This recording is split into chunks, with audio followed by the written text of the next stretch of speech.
예배의 감격에 빠져라. 마음이 가난한 자를 찾으시는 하나님, 매주 예배드리지만 회개할 줄 모르는 예배자들을 보십시오. 아무 재물도 없이 빈손으로 하나님께 나온 사람들입니다. 그런 사람이 어찌 하나님을 만날 수 있겠습니까? 결코 하나님을 만날 수 없을 것입니다. 그런 사람들이 모인 예배는 침묵 속에 드려질 것입니다.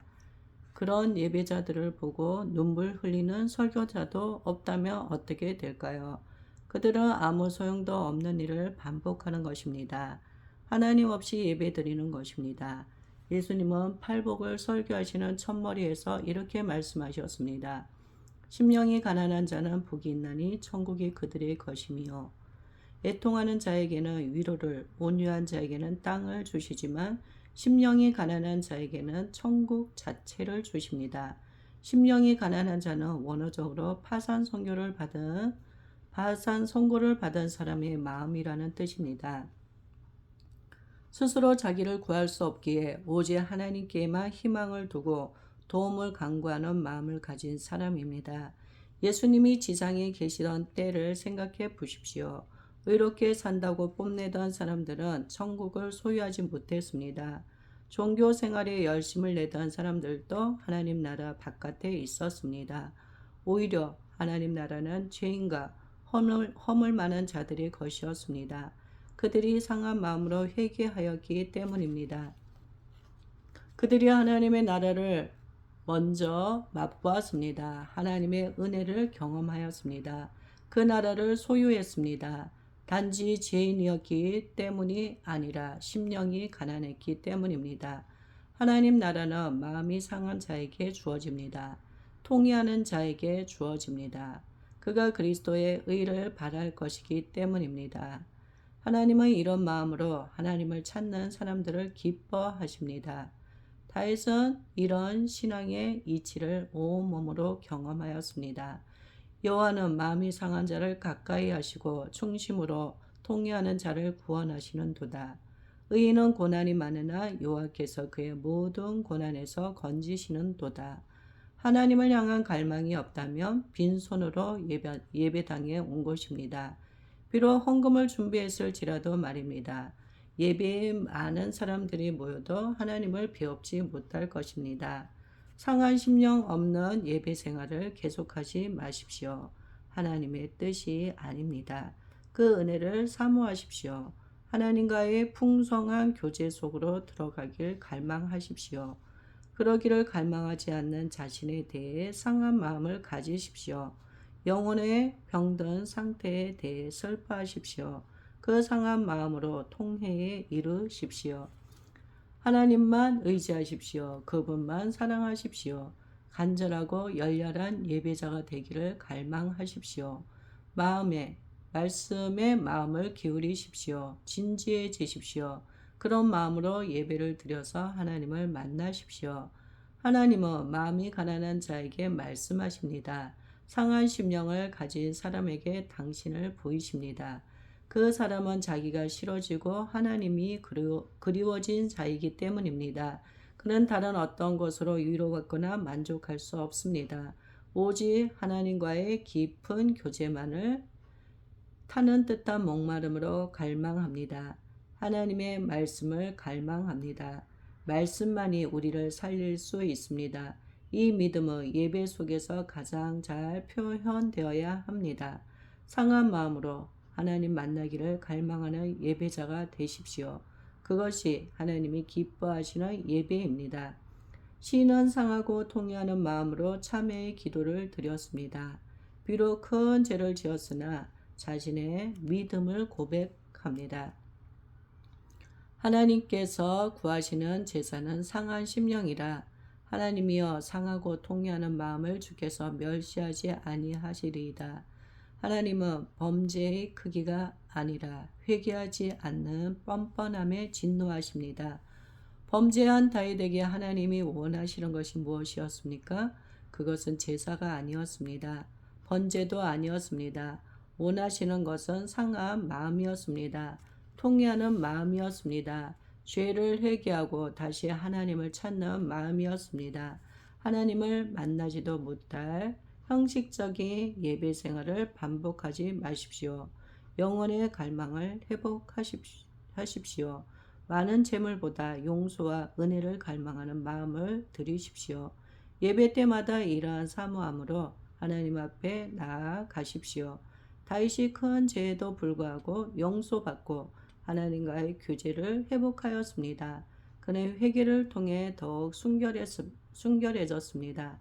하나님을 더 깊이 아는 지식을 갖게 되었습니다.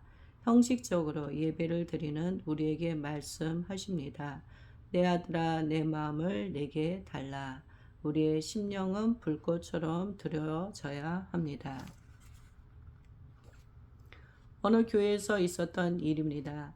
주의를 엄격하게 지키기를 원하는 중직자들과 청년들 사이에 갈등이 생겼습니다. 어느 장로님이 당에서 정식으로 안건을 냈습니다. 청년들이 주일 예배 후 외식을 하거나 커피숍을 이용하는 것이 성경적으로 옳은지에 대해 교회가 판단해 달라는 것이었습니다. 말하자면 그들을 고발한 것이었습니다. 질의를 받은 교회는 심포지엄을 열기로 했습니다. 교회의 중직자들과 교사들, 청년 대표들이 모여 토론을 벌였습니다. 열띤 공방과 토론 끝에 이렇게 결론이 났습니다. 주일은 거룩한 날이니 뭘 사먹는 것이 옳지 않다. 하지만 굳이 매식을 해야 할 경우에는 교인들의 눈에 띄지 않도록 교회에서 멀리 떨어진 곳을 이용하라. 정도의 차이는 있지만 이와 비슷한 갈등을 흔히 경험합니다. 보수적인 연장자들은 요즘 젊은이들이 주의를 지키는 것이 예전의 자신들과 같지 않다고 푸념합니다. 한편 젊은이들은 그러한 성수주일의 개념은 캐캐 묵은 율법주의의 유물이라고 말합니다. 그리스도 안에 있는 자유를 마음껏 누리는 것이 복음적이라고 주장합니다. 이는 젊은이들만의 문제가 아닙니다. 예배도 드리지 않은 채 주일에 여행을 떠나는 사람들도 있습니다. 바쁜 일이 있으면 아예 교회에 나오지도 않는 신자들도 허다합니다. 오늘날 이런 일은 거의 일반화되어 있습니다. 그러니 주일을 거룩하게 지키는 자는 주장 자체가 오히려 시대착오적인 율법주의로 비춰지기도 합니다. 안식일과 주일의 신학. 신학적으로 안식일과 주일은 연속성과 불연속성을 함께 갖고 있습니다. 구약과 신약의 두 날이 서로 신학적인 연관성을 갖는 것은 사실입니다. 구약 성경 안에서도 안식일의 개념은 창조에서 구속으로 점차 진전을 보이고 있습니다. 하나님의 천지 창조의 마침을 기념하기 위해 제정된 안식일의 중심 개념은 쉼이었습니다. 천지와 만물이 다 이루어지리라. 하나님이 그가 하시던 일을 일곱째 날에 마치시니 그가 하시던 모든 일을 그치고 일곱째 날에 안식하시니라. 이후 안식일에는 새로운 의미가 부여됩니다. 즉, 그날을 거룩히 지키는 것은 하나님이 이스라엘을 애굽의 속박으로부터 건져 주셨기 때문이라는 것입니다. 안식일의 중심 개념이 구원이 되었습니다. 일곱째 날은 내 하나님 여호와의 안식일인즉 너는 기억하라. 내가 애굽 땅에서 종이 되었더니 내 하나님 여호와가 강한 손과 편팔로 거기서 너를 인도하여 내었나니 그러므로 내 하나님 여호와가 내게 명령하여 안식일을 지키라 하느니라. 안식일을 지킬 의무는 율법을 통해 강조되었습니다. 구약의 안식일은 천지 창조의 마침을 가릴 뿐 아니라 구원의 성취를 통해 누리게 될 구속의 안식을 바라본 것이었습니다. 나아가서 하나님 나라에서 누리게 될 영원한 안식을 바라보는 것이었습니다. 이 구약의 안식일이 신약에 와서는 예수 그리스도께서 부활하신 주일이 됩니다. 두 날이 구속사적으로 연결되는 것은 사실입니다. 그러나 주일과 안식일은 질적으로 같지 않습니다. 옛 언약과 새 언약이 통일성을 가지고 있지만 새 언약이 시기적으로 뿐만 아니라 질적으로도 다른 것처럼 말입니다. 주일의 중심은 율법이나 인간의 편의가 아닙니다. 우리를 구원하신 그리스도입니다. 따라서 주의를 거룩히 지키는 것은 하나님의 징벌에 대한 두려움 때문이 아닙니다. 조상의 유전을 답습하는 열성 때문도 아닙니다. 주일은 그리스도의 날입니다. 그리스도와 우리 사이에 일어난 가장 커다란 사건을 기념하는 날입니다. 그 사건이 무엇입니까? 그것은 십자가로 말미암는 구속 사건입니다. 주일은 구원받은 성도들이 은혜에 감격하여 하나님을 예배하는 날입니다. 영혼을 말씀으로 채우고 지체들과 교제하는 날입니다. 그 중심에 예배가 있습니다. 의무에 매이지 않는 사람들, 주일을 거룩하게 지내야 합니다.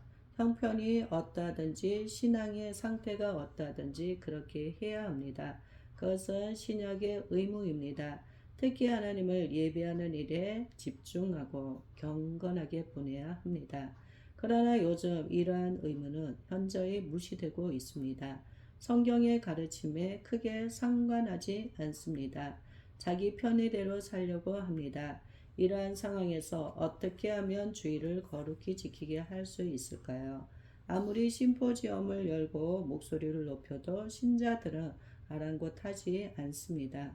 강요로 주의를 거룩히 지키게 할 수는 없습니다. 단지 의무감이 아니라 영적 유익을 누림으로 그날을 거룩하게 지켜야 합니다. 무엇보다도 예배를 통해서 영혼의 축복을 누릴 수 있어야 합니다. 주일에 하나님을 예배하는 것을 기뻐할 수 있어야 합니다. 주일을 그렇게 보내는 것보다 더 가치 있는 다른 것을 찾지 못하는 성도들이 되어야 합니다. 언젠가 제가 설교하던 공동체에 영적 부흥이 일어났습니다.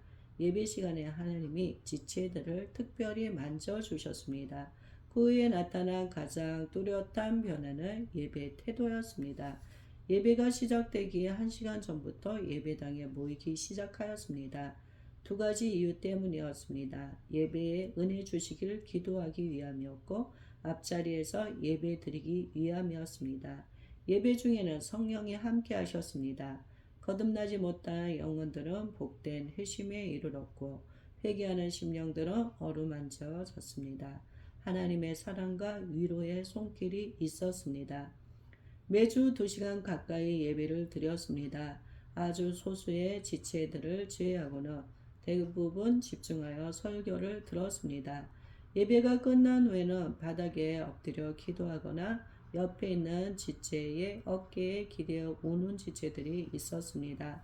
점심 식사를 마친 후에도 그들은 교회에 남길 원했습니다. 말씀을 배우고 열렬한 기도 모임을 가졌습니다.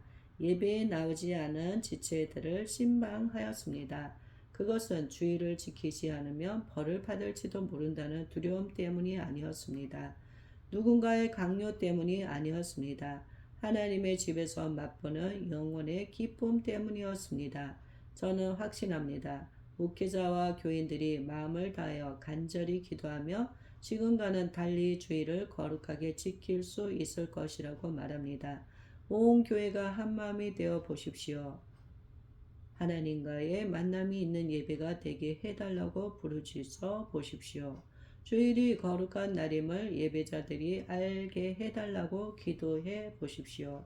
설교자는 예배 속에서 하나님의 임재를 누리게 해달라고 열렬히 기도해 보십시오. 주일날 교회는 사람으로 가득 차고 그 사람들은 하나님으로 가득 차게 될 것입니다.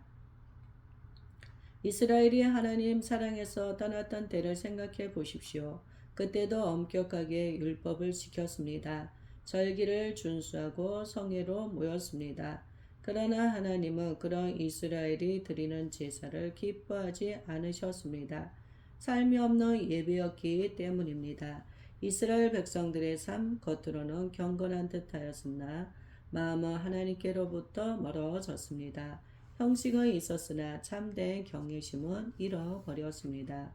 그런 백성들이 드리는 제사와 종교적 의례는 오히려 하나님을 모욕하는 것으로 간주되었습니다. 이러한 사실은 예수님이 서기관들과 바리새인들을 향해 지적하신 말씀을 통해서도 잘 나타납니다. 화잇을 찢어 외식하는 서기관들과 바리새인들이여 해칠한 무덤 같으니 겉으로는 사람에게 옳게 보이되 안으로는 외식과 불법이 가득하도다. 당시 이스라엘 사람들의 무덤은 구레에 시신을 안치하고 입구를 막는 모양이었습니다. 무덤의 입구는 사람들의 눈에 잘 띄도록 하얗게 분을 칠했습니다. 예수 그리스도께서 문을 흰색으로 칠한 것에 대해 비난하시는 것입니까? 무덤의 문은 색칠하지 말라고 하시는 것입니까? 그 문을 무덤과 그 속에 있는 송장에 어울리도록 지저분하게 만들라는 것입니까? 그렇지 않습니다. 비난의 표적이 된 것은 회칠한 문이 아닙니다. 그 속에 있는 썩은 시체와 부패한 뼈다귀입니다. 그것은 서기관과 바리새인들에게 하신 말씀입니다. 썩은 시체와 같은 내면의 죄악들을 버리라고 지적하신 것입니다. 시체와 같은 죄악과 뼈다귀 같은 부패들을 보지 못하는 영적 무지에서 깨어나라는 말씀이었습니다. 마음 깊은 곳에 변화를 받아 위선과 거짓된 삶을 버리라는 뜻이었습니다. 겉모습과 속마음이 일치하게 거룩한 자가 되라는 뜻이었습니다. 주의를 지킴에 있어서 형식은 필요 없다고 생각하지 마십시오. 이제는 그리스도 안에서 자유가 주어졌으니 아무렇게나 해도 괜찮다고 말하지 마십시오. 그것은 성경적이지 않습니다. 사람들의 심령의 부흥이 일어나 보십시오. 그들은 주의를 거룩하게 지킬 때 가장 만족합니다. 그들에게 그 나라 휴일이 아니라 주의 날이기 때문입니다. 주일을 위해 신자는 몸과 마음을 잘 준비해야 합니다. 주일의 예배와 섬김, 휴식을 위해 미리 모든 일을 정돈해 두어야 합니다. 이날에는 특별히 하나님을 생각하는 일에 집중해야 합니다. 어느 교회가 주일을 거룩히 지키고 있다고 자부할 수 있겠습니까? 은혜로운 예배는 주일을 거룩히 지키게 하고 거룩하게 주일을 지킨 성도들은 한 주간을 승리하며 삽니다. 또 그렇게 승리하며 살았던 성도들이 진정으로 하나님을 예배할 수 있습니다. 죽은 주일을 보낸 성도는 나머지 6일도 하나님 앞에서 살 수 없습니다. 개인적으로 주일을 거룩하게 지켰던 때를 기억해 보십시오. 그때 풍성했던 은혜 생활에 대해 생각해 보십시오. 그리고 지금 주일 예배를 어떻게 보내고 있는지 반성하십시오. 예배 속에 은혜가 가득할 때는 고백과 삶이 일치됩니다. 죄로부터 각성을 경험하고 영적으로 새롭게 깨어나 보십시오. 하나님이 누구인지를 알게 될 것입니다. 하늘의 영광과 영혼의 기쁨을 소유하게 될 것입니다. 그리스도에 대한 가슴 벅찬 사랑과 감화가 주의를 기다리게 만들어 줄 것입니다. 예배를 통해 새롭게 하나님을 만나십시오. 그분의 임재를 경험하십시오. 신령한 복을 받으십시오. 주의를 거룩히 지키는 것을 의무로만 이해하지 마십시오. 영적인 복의 관점에서 생각하십시오. 주의를 기다리는 신앙을 가지십시오. 하나님과의 만남이 있는 예배를 간절히 사모하십시오. 거기서 충만한 은혜를 누리십시오. 18세기 뉴 잉글랜드의 영적 대각성과 붕의 중심에 있던 인물이 있습니다. 바로 미국 식민지 시대의 대표적 설교자이자 신학자인 조나단 에드워드입니다. 그가 노샘프턴에서 목회하던 때였습니다. 그때 일어난 붕의 사건들을 기록한 놀라운 회심 이야기입니다. 5살이 채 안 된 한 어린아이가 부모와 함께 에드워즈의 교회에 출석하고 있었습니다. 그 마을에 영적 각성이 일어나고 있을 때였습니다. 이미 회심을 경험한 오빠의 신앙 이야기를 들은 이 아이는 자신의 구원에 관하여 진지하게 고민하기 시작했습니다. 그러고는 믿음과 영혼의 문제에 대해 염려하게 되었습니다. 아이는 하루에도 몇 번씩 어디론가 사라지곤 했습니다. 어느 날 골방에서 크게 부르짖으며 간구하는 아이의 기도 소리가 들려왔습니다.